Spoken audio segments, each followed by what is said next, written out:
Assalamualaikum warahmatullahi wabarakatuh. Perkenalkan kami dari kelompok 24 yang beranggotakan saya sendiri selaku moderator yaitu Hanung Pangestu Rahman.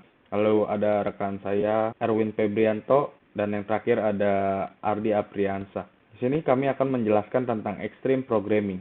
Yang pertama-tama ada sejarah extreme programming. Extreme programming atau yang biasa dikenal dengan XP ini adalah sebuah metodologi yang diciptakan oleh Ken Beck ketika menangani sebuah proyek dari Chrysler yang dikenal dengan C3, Circular Comprehensive Compensation.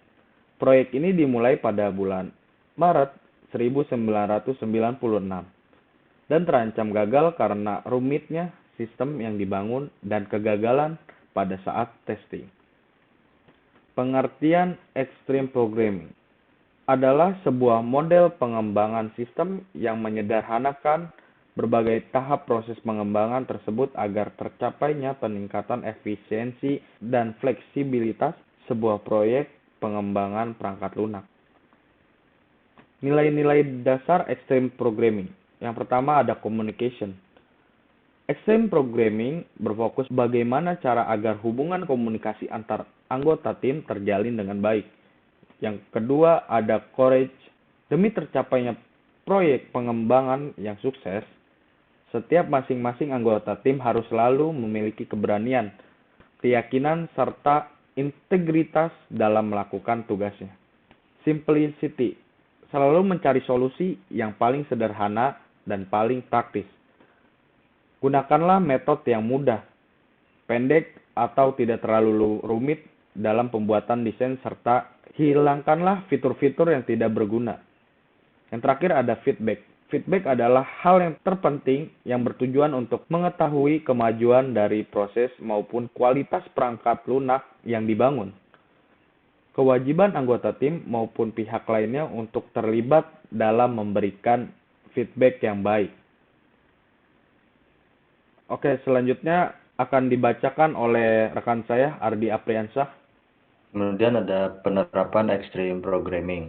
Pengguna sebuah metodologi pengembangan sistem tidaklah sembarangan. Extreme programming ini sendiri tepat digunakan apabila keperluan berubah sangat cepat atau permintaan user yang berubah. Tingginya resiko terdapat proyek dengan tantangan baru, memiliki sedikit tim programmer hanya sekitar 2-10 orang, mampu mengotomatisasikan tes, dan adanya peran serta pelanggan secara langsung.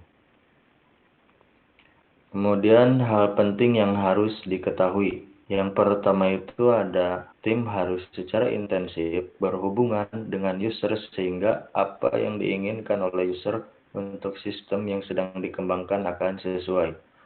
Yang kedua, tim harus berkomunikasi dengan baik antar sesama anggota ataupun dengan user, agar tujuan pengembangan sistem dapat diselesaikan dengan cepat dan tepat. Yang ketiga, ada baiknya jika manajer atau pimpinan tim proyek pernah menangani dalam pengembangan software, sehingga bisa memimpin timnya dengan lancar dan dapat mencapai tujuan yang diinginkan.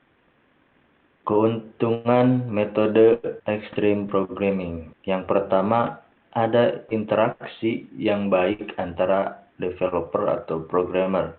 Yang kedua, memberikan pembelajaran kepada orang lain atau klien. Yang ketiga, pelanggan mendapatkan timbal balik yang akurat sesuai keinginannya.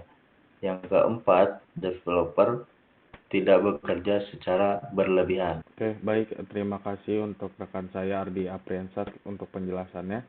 Lalu selanjutnya akan dibacakan atau dipaparkan oleh rekan saya Erwin Febrianto. Metode extreme programming. 1. Extreme programming hanya menjalankan satu proyek dan dijalankan oleh satu tim saja. 2.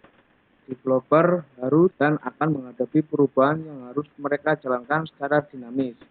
3. Extreme programming tidak dapat dikerjakan jika developer saling terpisah. 4. Tidak memiliki dokumentasi formal yang dibuat selama pengembangan.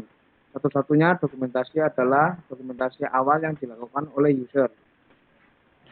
Perbandingan Extreme Programming dengan Waterfall dan Scrum. Waterfall. 1. Kualitas sistem yang dihasilkan oleh Waterfall akan baik.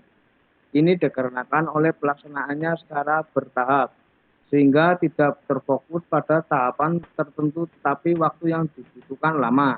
2. Dokumen pengembangan sistem sangat terorganisir, karena setiap tahapan harus terselesaikan dengan lengkap sebelum melangkah ke tahap berikutnya. Dan Scrum. 1. Pekerjaan terbagi-bagi sehingga dapat diselesaikan dengan cepat. Hal ini juga sama dengan Extreme Programming. 2. Dokumentasi dan pengujian terus-menerus dilakukan setelah software dibangun. 3. Scrum sangat cocok saat ada kondisi di mana klien tidak terlalu paham dengan apa yang diinginkan karena terdapat Scrum Master di mana akan memandu klien. 4. Bisa dikatakan Scrum adalah kemajuan atau pengembangan dari metode Extreme Programming. Mungkin cukup sekian dari kami. Begitu saja penjelasan mengenai Extreme Programming dari kami. Kurang lebihnya mohon maaf. Wabillahi taufiq wal hidayah. Wassalamualaikum warahmatullahi wabarakatuh.